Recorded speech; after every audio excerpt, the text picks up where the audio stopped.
That's still a Christmas tree behind you. No, everybody's bloody saying that.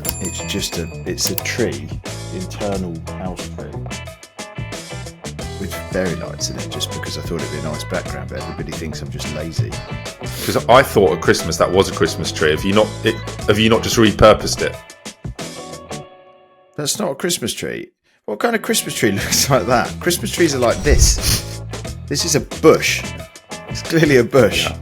And yeah, they've got fairy lights in it, but I don't think fairy lights are necessarily just allocated to Christmas, are they? I mean, I'm going to have to change it, because literally every meeting I'm in, it's like, why have you got a Christmas tree behind you? I'm like, oh my lord. I did something terrible last night. I went to the pub, which I almost never do. But you were out with Martin, weren't you? Yeah. You were out with Martin. I was having a few shandies, and you went north. They had a raffle at the Hamlet Court in Southend, and I won. It cost me £3, and I won a chocolate orange. And then I went back.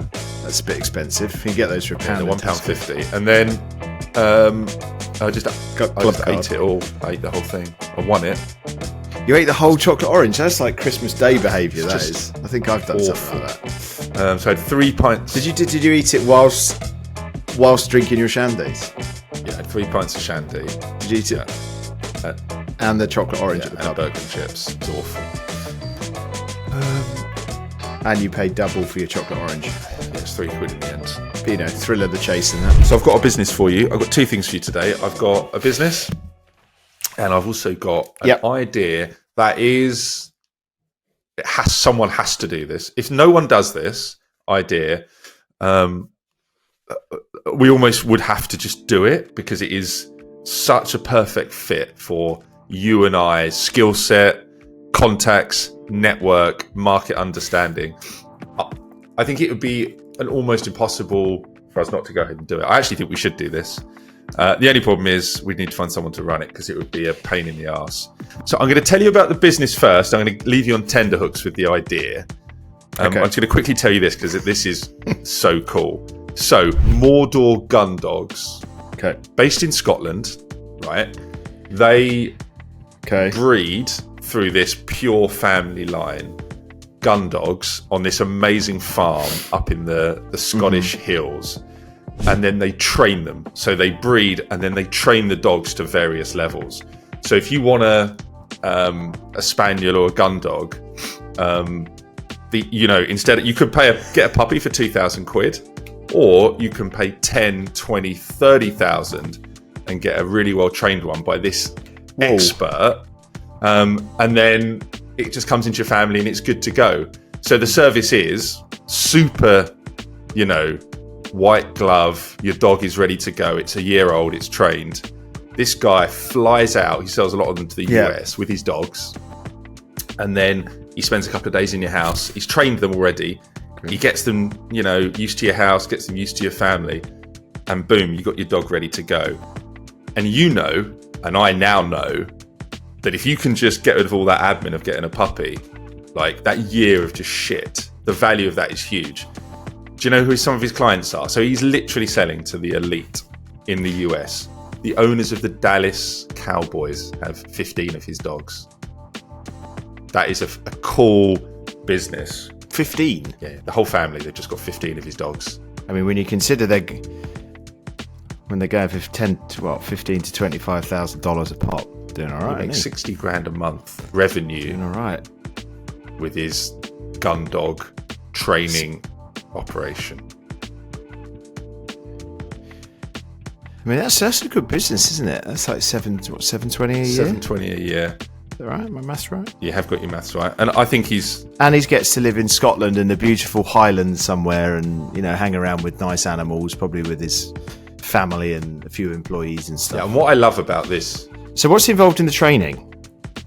Is this like don't shit in my house, or is this like being a gun dog? Is this you can actually they can operate in a field? There's different levels of training. A lot of people just have them as family dogs, so it's like they're trained not to be annoying and not to shit in the house, right through to operational gun dogs.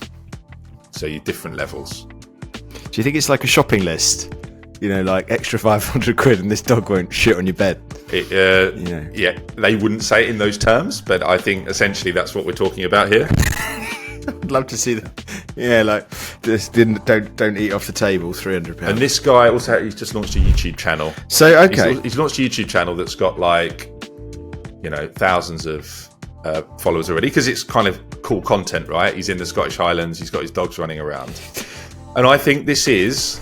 Does he done Does it tutorials and stuff? Is this YouTube tutorials? Yeah, a little bit. You could potentially do it yourself, but not quite as well. A little bit is like, cool. We're going to go through the process of this dog and how we train it, and it's a kind of series. And some of it is like, this is how you get your dog to not shit in the house. So there's all of that content. It's pretty good content, and this just makes me think. For this type of like business, think how many people in the world that are totally price insensitive to a dog. If you're a millionaire or you've got tens of millions of a billionaire, you don't care. You just do not want the admin. You just want the dog ready to go. I think he should be charging probably way more for that. And if you're market leader, which I think he probably is, if you want to get a Gundog, he's got to be at least equivalent to the best in the world. You're just going to go to the best, aren't you? You're just going to pay whatever. Yeah, and he's developing there'll be a brand association on their testimonials, client list. I mean, it's only gonna if you can control that brand, it's only gonna self-perpetuate. It's gonna continue to go. I think when you think about it though, how many hours go into training dogs? I mean, I know Sammy is not what you'd call an elite field animal. Bless him. Calvin, you have to get a picture of him on the screen. Sammy, yeah. So Sammy is Doug's noble steed. But the hours and hours and hours. My mate's got two friends have got working cockers, so would be a Gundog. We considered a Gundog. I would think a Cocker Spaniel was a Gundog. One of them, he got it early in the pandemic, well before the pandemic actually, and therefore had plenty of time to spend time with him, training him. And the other family, not so much. The difference in those two dogs is alarming. Both wonderful pets, right? Don't get me wrong, both lovely.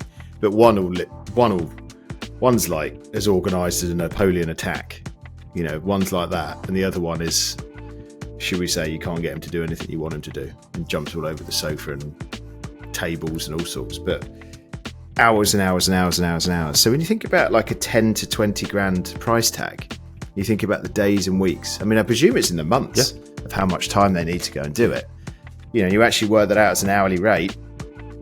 It probably makes a lot of sense. And I mean, for me, if I was in a position where I could afford that, I would definitely take the stress out of it. Yeah. As long as that dog there is an element though with a dog of a connection. When you go through that connection of training, there is a bond that is built. So I wonder whether that bond isn't necessarily there, but I'm sure you can build a bond with the dog over time. But having it do what you want it to do and behave itself and not bark and all the rest of it is a significant thing. Shouldn't be underestimated. And there's some pretty nice economies of scale. Like they have literally got on their farm at any one time 100 dogs. So, trainer X 100 at different stages. They've got these dogs on order, right? So at different stages, they've got obviously ones that have just been born, ones that are 6 months old. Do they breed them? They breed them through a family line. Yeah. Pure. So they have a breed. Wow. Okay. And according to him, right, and I'm sure it's true, it's all totally ethical. Dogs lead a great life. It's not like one of these puppy farms. There's no way. There's absolutely no way someone like the Dallas Cowboys owner would want to be associated with some form of horrendous puppy farm. There'll be a load of acreage in Scotland, be nicely looked after and well trained. It will be all right. I would imagine it's decent. Interesting brand name, Mordor. Bizarre. I mean, for those who've read or watched Lord of the Rings, that's not necessarily the most positive association. It is not. It's a strange brand, but it's a great business. And if you want a Gundog, I think it's interesting. Mordor Gundogs. Yeah. So, do you know why dogs are called what they're called? We have to get this in there just in case people don't know this. On the Gundog breeds. Do you know anything about this? So, you think? No, nothing. So, let's take three. So, well-known dogs: Pointer, Springer, Retriever. So, these are originally called because pointers have got exceptional ability to locate pheasants and things like that they would typically go and hunt back in the old days. So they would have a certain position where they point, they stick their nose out, and they're called pointers because they would identify exactly where the bird was. Then you'd send in the absolutely nuts springers, and they would run in there and they'd spring the pheasant up from the grass, and then they would obviously, shoot it, and, kind of hopefully eat it, and it's not just for fun. And then the retriever would be sent out to go and smell it and find it and grab it back. So pointer, springer, retriever, and there's your 3. Rich is always on hand for some kind of good dog knowledge. Has been involved in puppy farms in his youth. That definitely wasn't a puppy farm. It was a Croft-winning, wonderful master line. The line's still going. This is definitely worth in the podcast as well. So we had champion dogs, champion Springer Spaniels, and they went and won Crufts. I think they won Crufts. But the line ended with my grandparents when they passed away. But one of the puppies made it to Holland. And now that puppy has then ended up being a champion line of even greater stature in Holland. And I follow them on Instagram. And Christmas a couple of years ago, we found an old picture and we sent it over to them. And they've got the bloodline of what my family started in the early 80s. And they've won all sorts of championships all over Europe. Not a puppy farm. There you go. Absolutely not a puppy farm. Yeah, definitely not a puppy farm. They live a wild life, these dogs. It looks beautiful.